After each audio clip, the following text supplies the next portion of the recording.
Assalamualaikum warahmatullahi wabarakatuh. Sobat Sehat, bertemu kembali dengan saya Dr. Sufi. Ini adalah video saya yang ke-111. Video saya yang ke-111 ini akan membahas strategi pencegahan dan pengendalian infeksi di fasilitas pelayanan kesehatan prarujukan.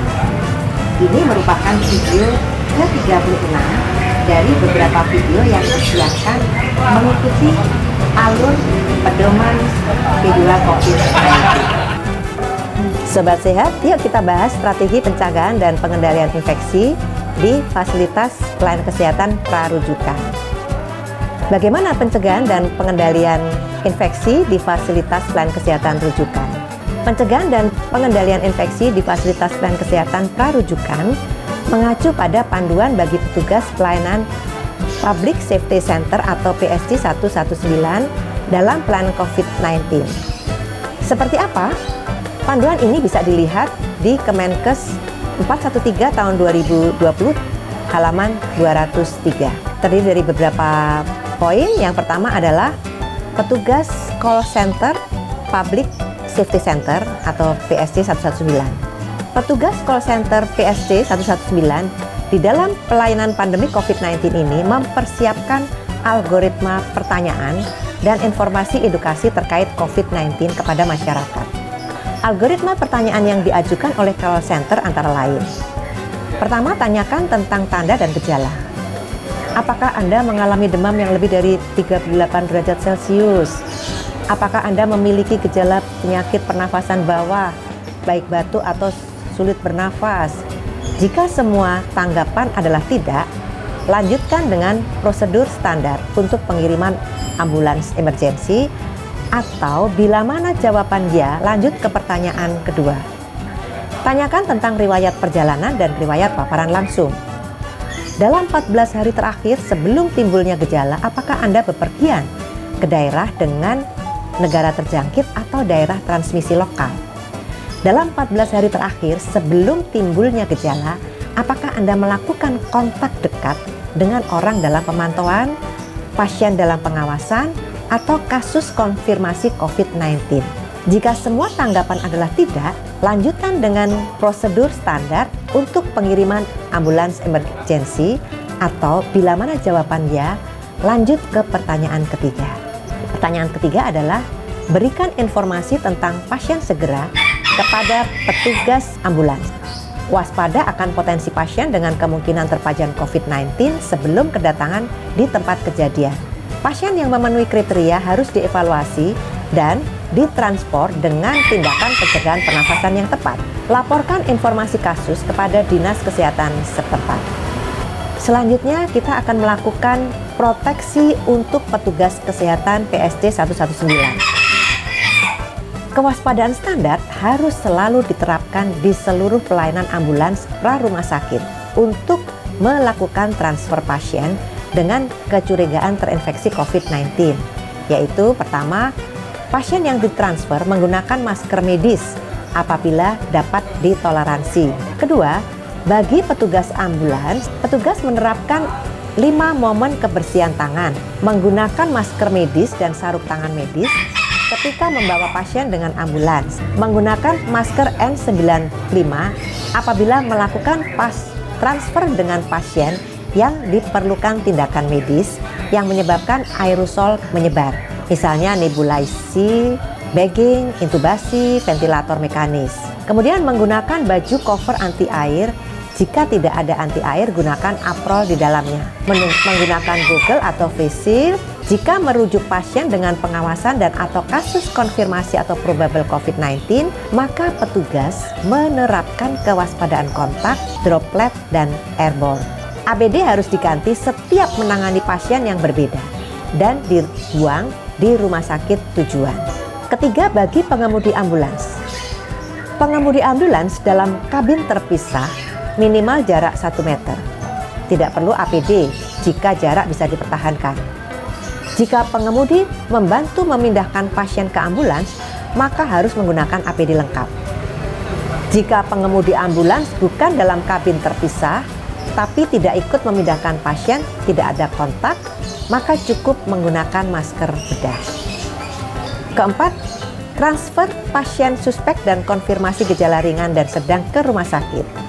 APD minimal pada saat melakukan adalah masker bedah, baju dinas atau scrub, goggle, face shield, handscoon. Catatan tambahan, pakaian masker bedah pada pasien jika dapat ditolerir. Hindari prosedur yang menimbulkan aerosol seperti nebulizer, suction, BVM, dan intubasi. Setelah petugas melakukan evakuasi, petugas harus membersihkan diri dan mengganti baju dinas atau scrub untuk disterilisasi. Selanjutnya, disinfeksi ambulans setelah evakuasi, transfer pasien suspek dan konfirmasi dengan terintubasi ke rumah sakit. APD minimal saat melakukan dan menggunakan aerosol selama proses evakuasi adalah masker N95, goggle, face shield, coverall suit, sepatu boots atau cover shoes, handscoon. Kemudian kita akan bahas tentang ambulans. Pertama, syarat tambahan untuk ambulans darat bagi penyakit berpotensi wabah atau kegawat darurat kesehatan masyarakat atau public health emergency of international concern adalah kabin ambulans. Kabin pasien kedap udara dengan satu pintu masuk dan keluar. Pintu dapat dibuka ke atas atau ke samping. Jendela yang kedap udara dan dilapisi film yang berwarna gelap. Interwar dan aksesoris mudah dibersihkan atau didesinfeksi. Kemudian, sistem sirkulasi udara. Sistem sirkulasi udara dan ventilasi khusus atau Heating, Ventilation, and Air Condition atau HVAC dan dilengkapi dengan peralatan filtrasi udara untuk material berbahaya, hazardous material air filtration, berupa High Efficiency Particulate Air atau HEPA filter 3 layer plus germicide ultraviolet yang dapat menciptakan tekanan negatif maupun positif yang terinstalasi dengan mempertimbangkan fungsi dan estetika ruang kabin. Kemudian adanya intercom, ada fasilitas komunikasi intercom antara kabin depan dan belakang. Selanjutnya kita bahas disinfeksi ambulans. Ambulans harus dibersihkan dan didesinfeksi dengan bahan hipoklorin yang berlabel EPA approved pada seluruh permukaan yang kontak dengan pasien. Cara pembuatan dengan melarutkan 100 cc hipoklorin ke dalam 900 cc air.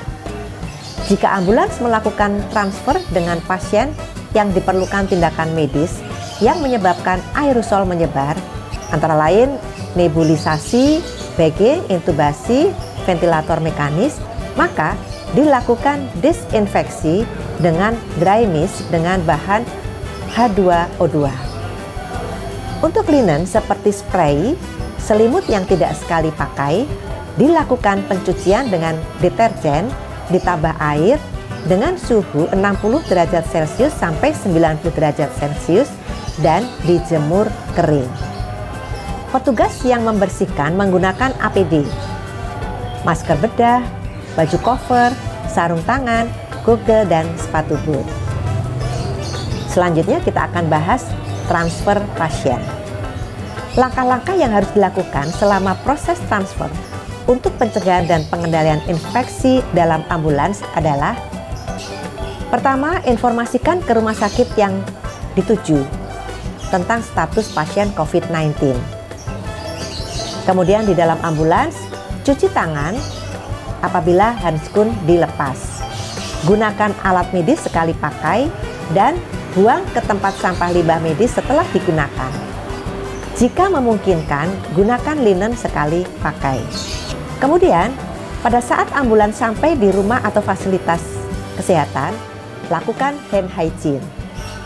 Sudah menggunakan masker bedah, handscoon, sarung tangan, baju pelindung atau apron, dan goggle. Jika ada tindakan yang menyebabkan penyebaran aerosol, yaitu nebulisasi, bagging, penggunaan ventilator, gunakan masker N95 atau FFP22. Sebelum pasien keluar ambulans, pastikan seluruh persiapan sudah selesai untuk menerima pasien COVID-19. Selanjutnya, serah terima pasien ke staf rumah sakit. Setelah selesai transfer pasien, lepaskan pakaian pelindung di rumah sakit tujuan dan buang di tempat sampah limbah medis. Sebelum ambulans digunakan kembali, bersihkan dan disinfeksi seluruh ambulans. Buang seluruh laundry atau linen sekali pakai, ganti dengan linen baru. Bersihkan alat-alat medis yang reusable sesuai dengan instruksi pabrik. Keluarkan dan bersihkan seluruh limbah medis yang berada di tempat sampah. Sobat sehat, demikianlah di video 111 ini kita telah membahas tentang strategi pencegahan dan pengendalian infeksi di fasilitas pelayanan kesehatan prarujukan. Kita akan bertemu pada video 112 yang akan membahas tentang pencegahan dan pengendalian infeksi atau PPI untuk pemulasaraan jenazah. Sampai di sini dulu ya. Semoga selalu sehat. Wassalamualaikum warahmatullahi wabarakatuh.